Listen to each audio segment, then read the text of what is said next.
আরিফার সুন্দর জীবনটা কেন এমন হলো? তিশার শরীরের অবস্থা এতটা ভালো না। যে মেয়েটা ঘরে সব কাজ এক হাতে সামলাতো সে আজ অসুস্থ হয়ে পড়ে আছে। যে মেয়েটা পুরো ঘরটা মাতিয়ে রাখতো সে আজ অসহায়ের মতো দিন কাটাচ্ছে। তিশার স্বপ্ন ছিল তার সংসারটা সাজিয়ে রাখা, কিন্তু মাঝপথে সে যে অসহায় হয়ে সব স্বপ্নের বিসর্জন দেবে কখনো ভাবতেও পারেনি। তিশার মুখের ভাষা না থাকলেও চোখের ভাষা স্পষ্ট। তিশা হাত দিয়ে নিজের চোখের জলগুলো মুছে নিল। তিশা নিজে নিজে একটা মেকি হাসি দিল। রাফি ফ্লোরে বসে বলল, মা ভাত দেও জলদি কইরা, শরীরটা আইজ মেলা ক্লান্ত, কয়টা ভাত খাইয়া খানিকক্ষণ শরীরটারে শান্তি দিতে হইব। রাবেয়া বেগম বলল, বাবা রাফি একখানা ধৈর্য ধর, অল্প সময়ের মধ্যেই রান্না হইয়া যাইব। রাফি বলল, মা আজ একটু বেশি খাটুনি গেছে, শরীরটা আর ভার সইতে পারতাছে না। রাবেয়া বেগম বলল, বাবা কি করমু ক, সারাদিন কাম কইরা কুল পায় না, বৌমা অসুস্থ হইবার পর সংসারটা আরো আওলাইয়া গেল। রাফি বলল, মা তিশা কি ভাত খাইছে? হ্যার শরীরটার অবস্থা কিরম? রাবিয়া বেগম বলল, হ বাপ, দুপুরে ভাত আর ওষুধ খাওয়াইয়া আইছিলাম। রাফি বলল, মা আমার আম্মাজান কই? বুড়িটা তোমারা জ্বালাইয়া মারতাছে তাই না? রাবিয়া বেগম বলল, মাইয়াডার মুখডার পানে চাইতে পারি না, মা পইরা আছে, এদিকে মাইয়াডা কিরম অসহায় হইয়া থাকে। রাফি বলল, মা কি করমু কও, এক রতের রুজি আর পারতাছি না। রাবিয়া বেগম কইল, হ রে বাপ, আমি বুঝতাছি তোর কতটা কষ্ট হইতাছে, কিন্তু কি করার বল, এই বাড়িটাও তো বন্ধক রাইখা দিছি। রাবিয়া বেগম বলল, যা বাপ, আরিফাকে লইয়া খাইতে আয়, মাইয়াটা খাউন দাউন সাইরা দিছে। রাফি বলল, আইচ্ছা মা যাইতাছি। আমার রাজকন্যা কই রে, এইদিকে আয় মা। আরিফা নিজের বাবাকে জড়িয়ে ধরে বলল, বাবা তুমি এসেছো, আমি তখন থেকে তোমার অপেক্ষা করছিলাম। রাফি বলল, আমার আম্মাজান কেন আমার অপেক্ষায় আসিল কত শুনি? আরিফা বলল, উফ বাবা, তোমাকে না কতবার বলেছি শুদ্ধ ভাষায় কথা বলতে, এভাবে বলতে হয় না বুঝলে?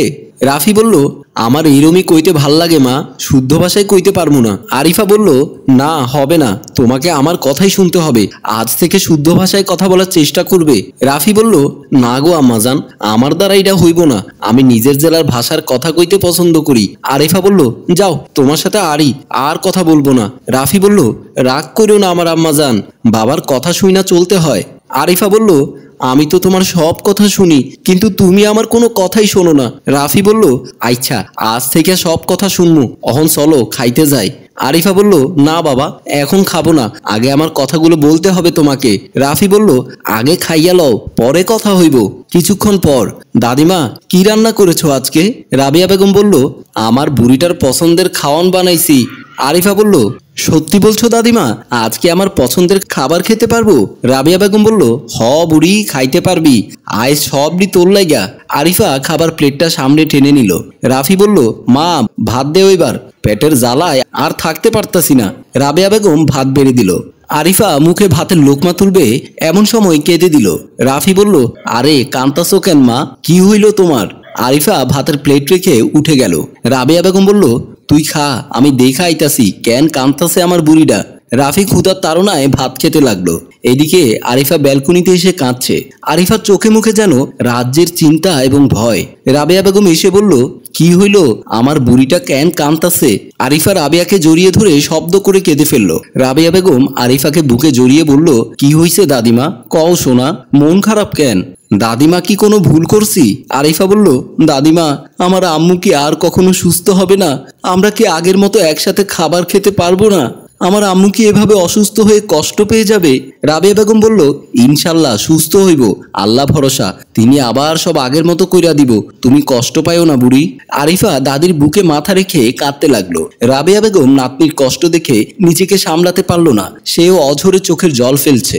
এদিকে তিশার নিজের ছোট্ট মেয়ের মুখে এমন কথা শুনে কাঁদছে আর বলছে, আল্লাহ তুমি আমার সুস্থ কইরা দাও, আমার মাইয়াটার কথা একবার চিন্তা কইরা হইলেও তুমি আমার বাঁচাইয়া রাখো, আমার ছোট্ট মাইয়াটারে তুমি এতিম কইরা দিও না আল্লাহ, আমার মাইয়াটা দিন দিন মা হারানোর ভয়ে কুঁকড়ে যাইতাছে, আল্লাহ তোমার কাছে আমার এই একখানি চাওয়া, তুমি আমার মাইয়াটার কাছ থেকে তার মারে কায়রা লইও না।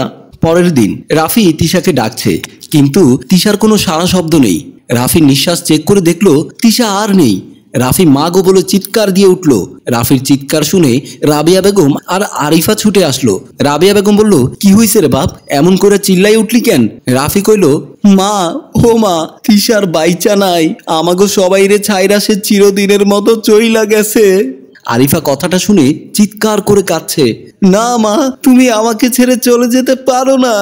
মা, তুমি ফিরে এসো, আমি তোমাকে ছাড়া বাঁচতে পারবো না।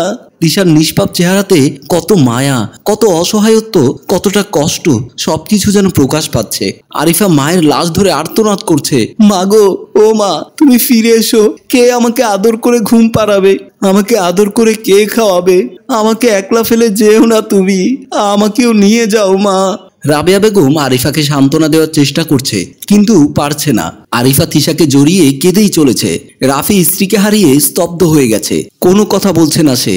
একজন ব্যক্তির চলে যাওয়া বাকিদেরকেও নীরব করে দিতে সক্ষম। তাদের জীবনটাও থমকে যায় ওই একজনের চলে যাওয়াতে। তিশা মায়ের মৃতদেহের উপর অঝরে কেঁদেই চলেছে। মা হারানোর শোক সইবে কি করে একটা সন্তান? যে সন্তানটা কখনো মায়ের চোখের আড়াল হয়নি, সেই সন্তানটা কি করে মায়ের চিরবিদায় মেনে নেবে? মায়ের মতো কে আদর করবে, কে যত্নে রাখবে তার আদরের সন্তানকে? রচনায় এস.এ. তানিশা রহমান, পরিচালনায় রেজাউল কবির চৌধুরী, প্রযোজনায় মঞ্জুর মোরশেদ, সম্পাদনায় হানিফ।